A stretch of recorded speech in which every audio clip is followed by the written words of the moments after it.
Senhor presidente,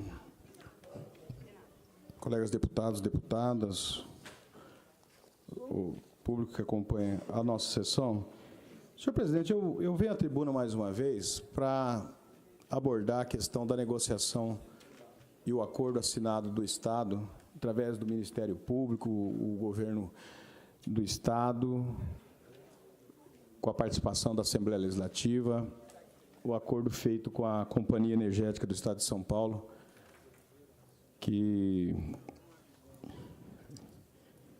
para compensar, para poder pagar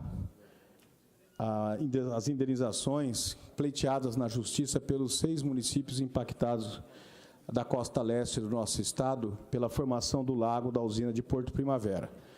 Município de Três Lagoas, de Brasilândia, Santa Rita do Pardo, Bataguaçu, Anaurilândia e Batayporã.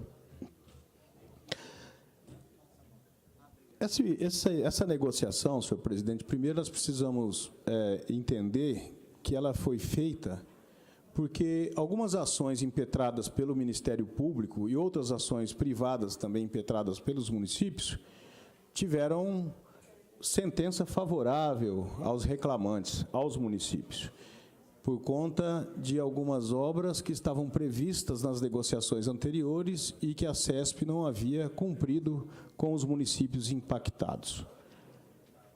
E também essa negociação se deu por conta que a CESP passa por um processo de privatização. Na reunião em que participou o presidente da CESP, no acordo assinado na terça-feira aqui no Ministério Público do nosso Estado, que eu tive a oportunidade de estar presente, juntamente com outros deputados, a direção da CESP, o presidente da CESP, deixou isso muito claro. A CESP está em vias de ser privatizada, parece que já foi publicado, inclusive, o edital de privatização da empresa, tendo alguns grupos, inclusive chineses, que já compraram aí as usinas de Jupiá e de Ilha Solteira, interessados na compra da empresa paulista. Portanto, a CESP se viu forçada a fazer esse acordo, porque uma das exigências, obviamente, daqueles que vão ser os novos adquirentes da empresa, é que a empresa não tenha nenhum passivo de ordem judicial para poder ser privatizada.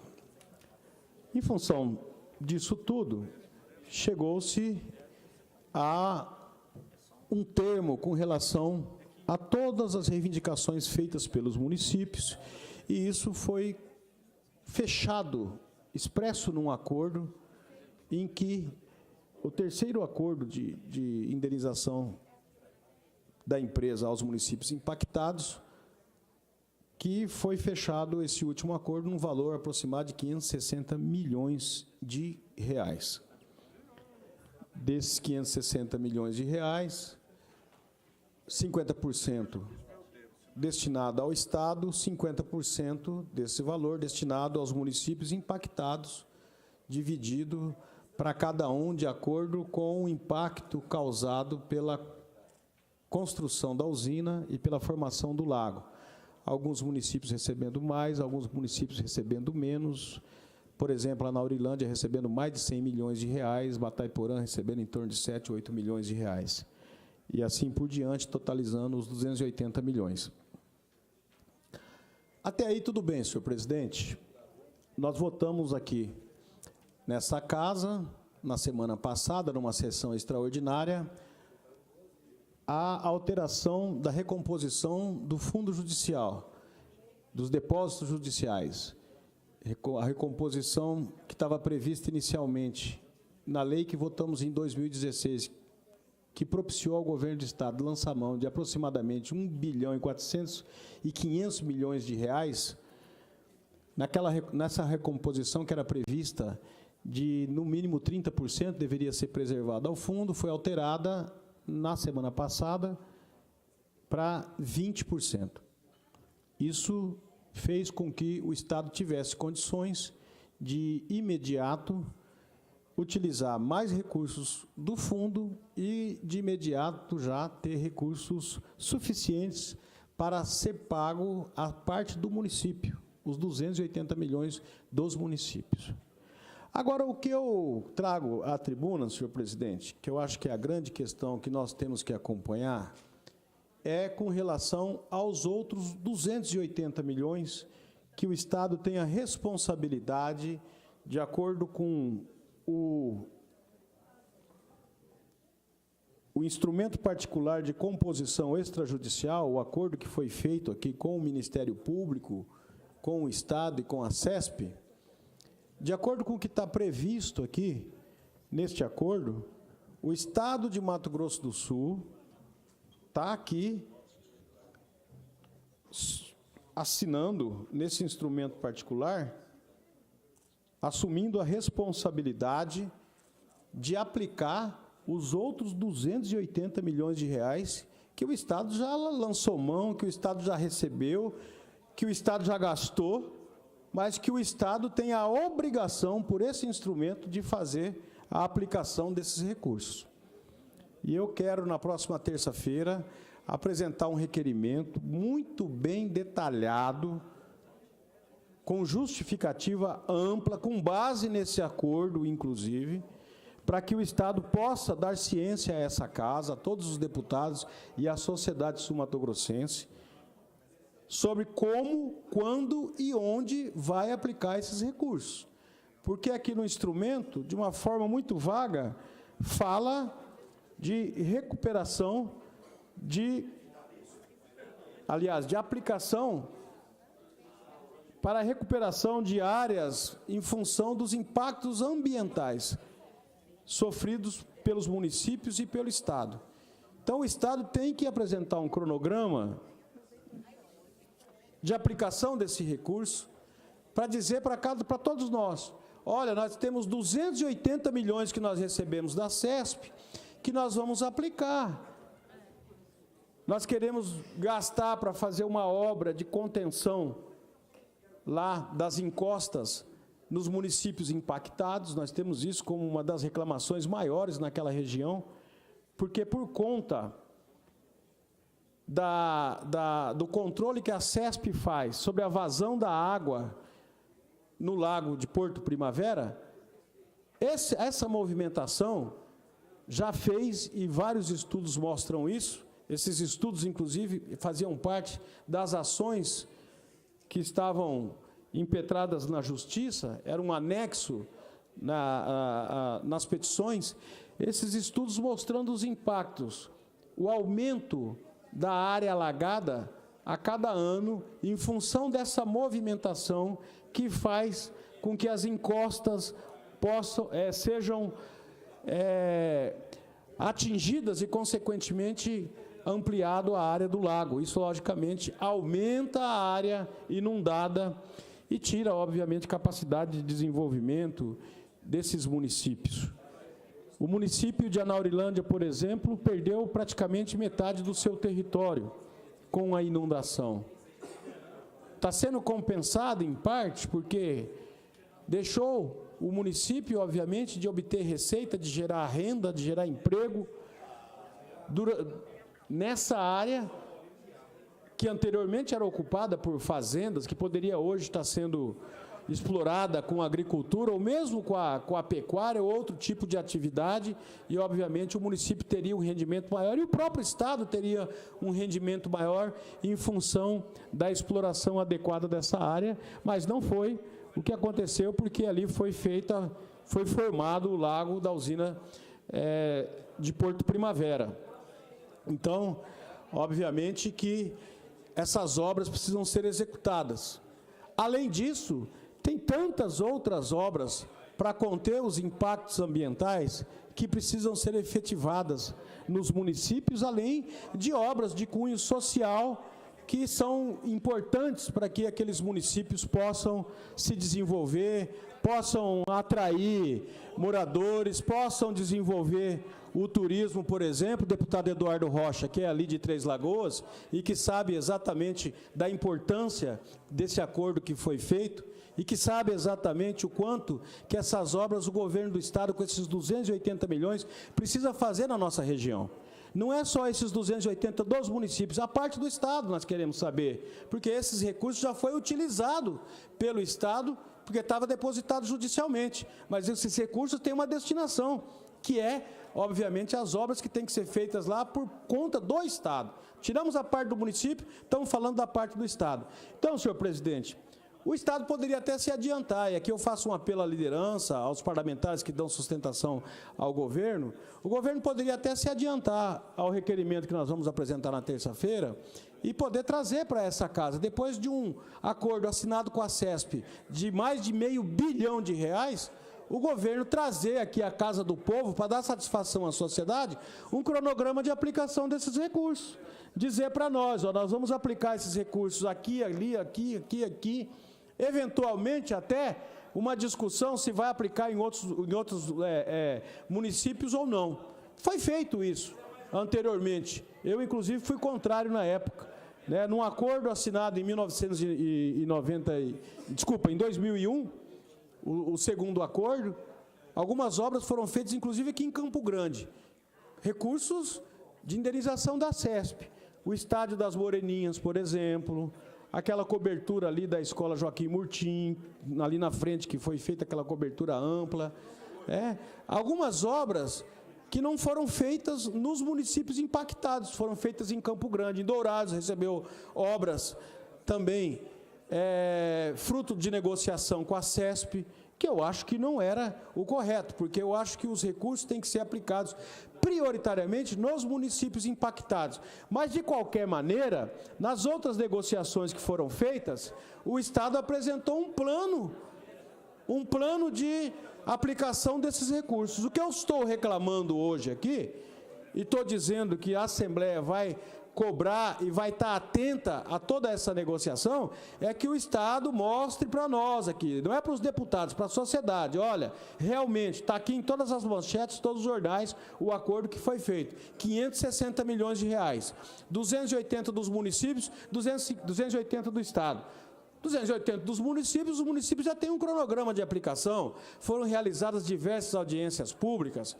Eu tive presente praticamente em todos os municípios impactados, representando a comissão criada aqui por esta casa. Agora, e por parte do Estado? Ninguém vai cobrar, ninguém vai fazer nada, nós vamos ficar olhando, nós não vamos exigir um cronograma de aplicação desses recursos, nós não vamos exigir que o Estado nos mostre, nos dê um cronograma de aplicação com data definida, com valores. Como esse recurso vai ser aplicado? Lógico que nós vamos pedir, lógico que nós vamos exigir, porque é um direito nosso, é um direito do povo, é a transparência da utilização desses recursos, e eu peço o apoio aqui dos deputados, o apoio dos parlamentares, para que, ao apresentarmos esse requerimento, para buscar essas informações de forma detalhada, nós possamos ter a resposta devida no mais rápido possível, para que a gente possa, inclusive, acompanhar, né? No acordo aqui está previsto que o Ministério Público vai fazer o acompanhamento da aplicação desses recursos nos municípios e que a Assembleia também, com a continuidade da comissão, possa fazer também o acompanhamento, junto com o Ministério Público, da aplicação desses recursos por parte dos municípios, mas também por parte do Estado. E para fazer o acompanhamento por parte do Estado, o Estado precisa dizer para nós aonde que vai gastar esse dinheiro.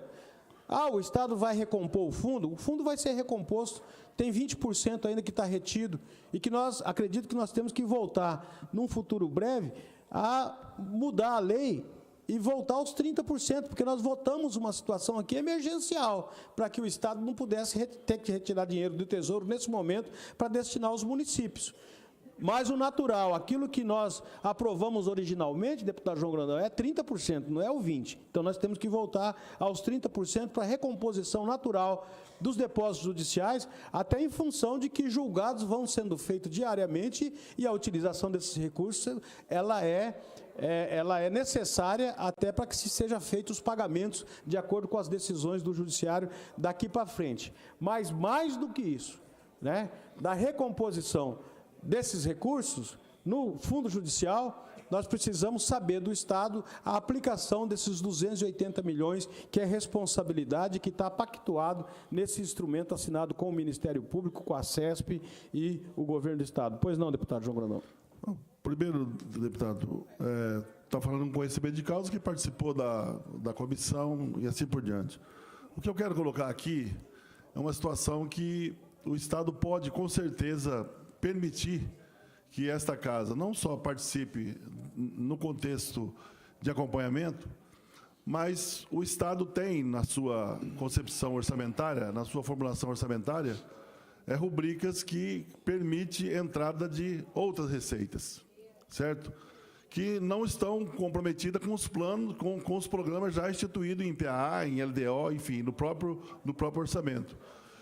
Então, nesse momento, seria importante que o Estado tivesse a sensibilidade, porque esse recurso é um recurso extra, que discutisse, então, um programa de forma conjunta com a Assembleia Legislativa, para que fosse instituído algo que não está dentro daquilo que foi colocado. Por quê? Porque é uma receita nova. Sem dúvida. Portanto, se é uma receita nova, tem todas as possibilidades, dentro da concepção de outras receitas orçamentárias, que foge da sua concepção em termos de compromisso da fonte 00.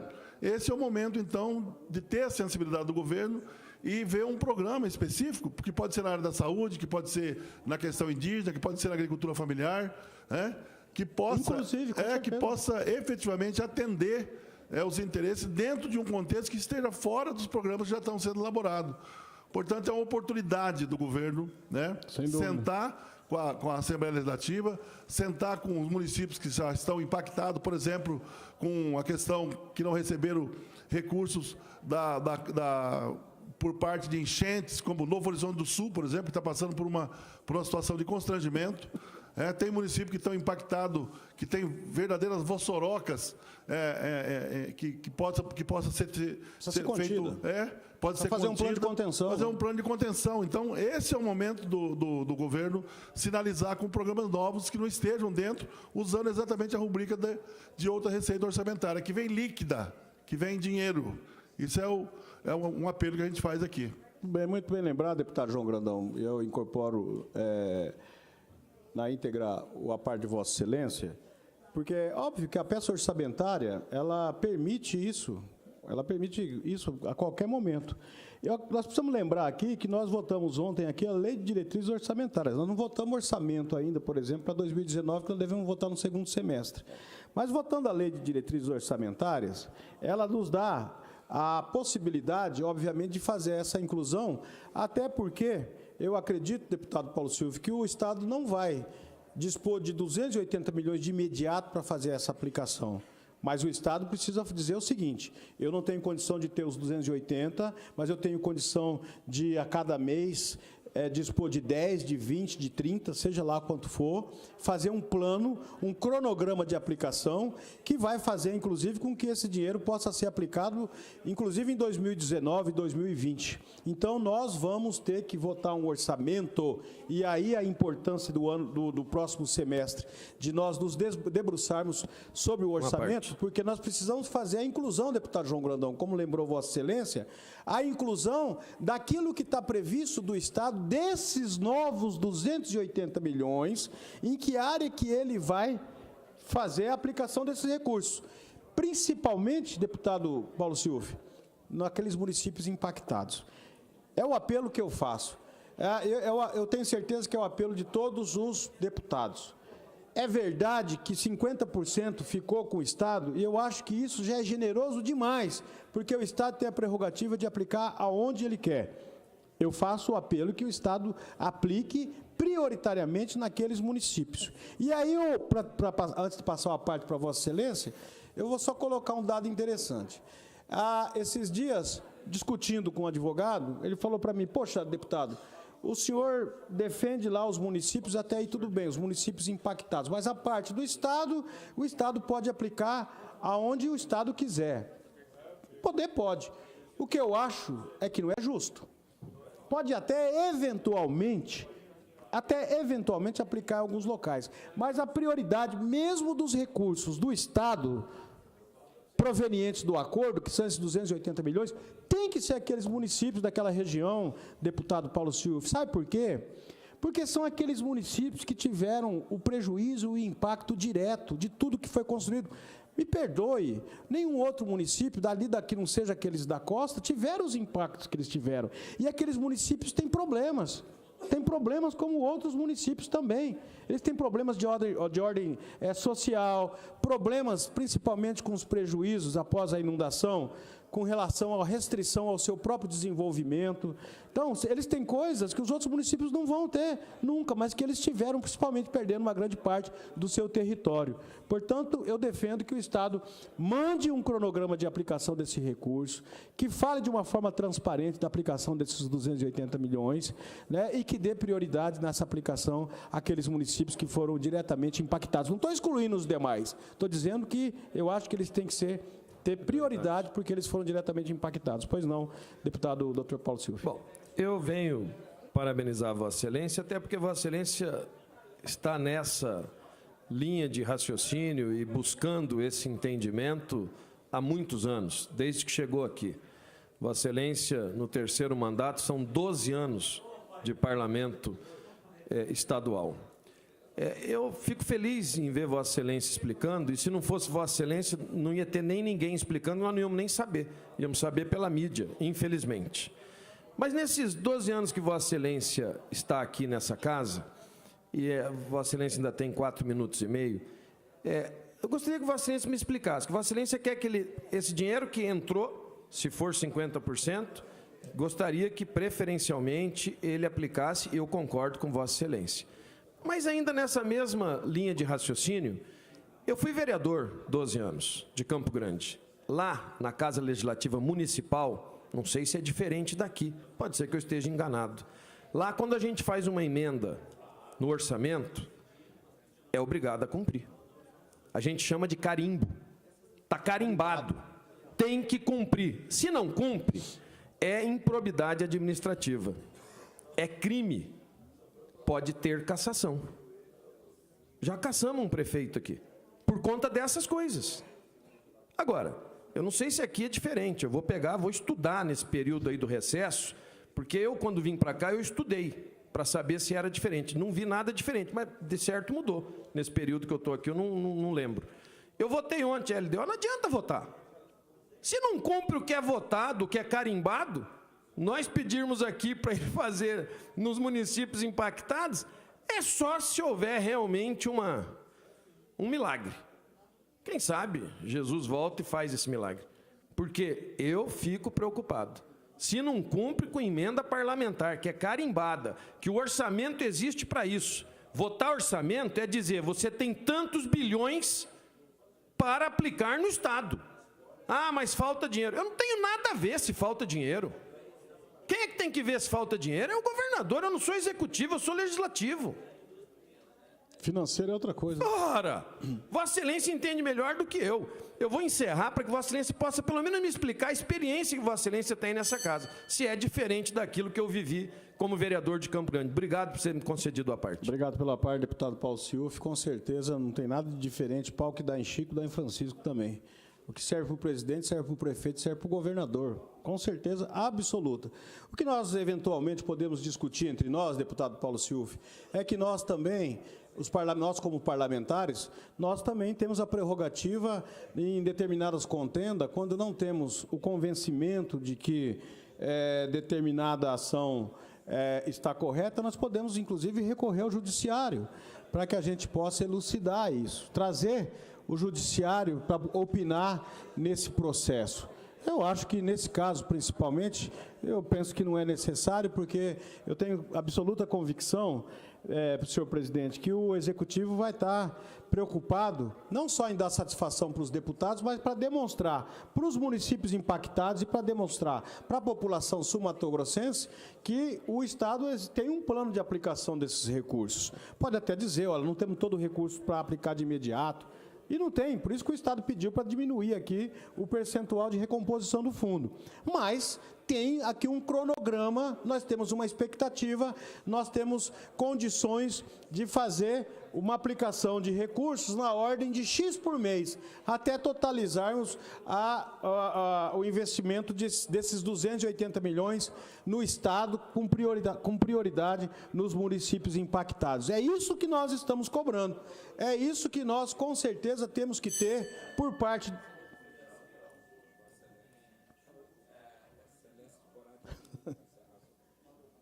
Já estou encerrando, senhor presidente.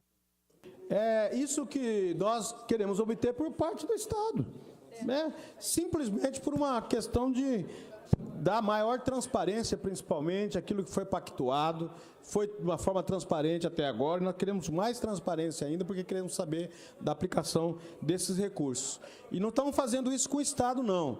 Eu tenho feito requerimentos e tenho participado de audiências e reuniões com os prefeitos dos municípios impactados também.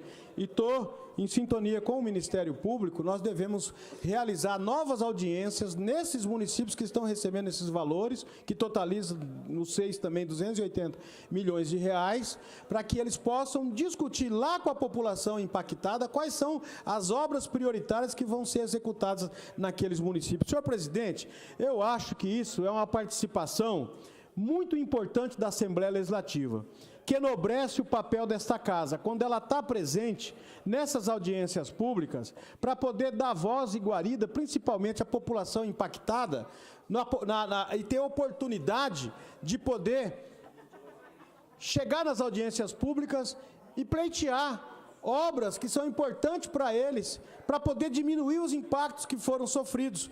Eu vou dar só um exemplo, senhor presidente, para terminar. Os ribeirinhos, aqueles que viviam antes da formação do lago, da pesca, por exemplo, da pesca artesanal. Esse pessoal até hoje, uma boa parte deles estão desamparados. O Estado tem que fazer alguma coisa com esses recursos, com os ribeirinhos.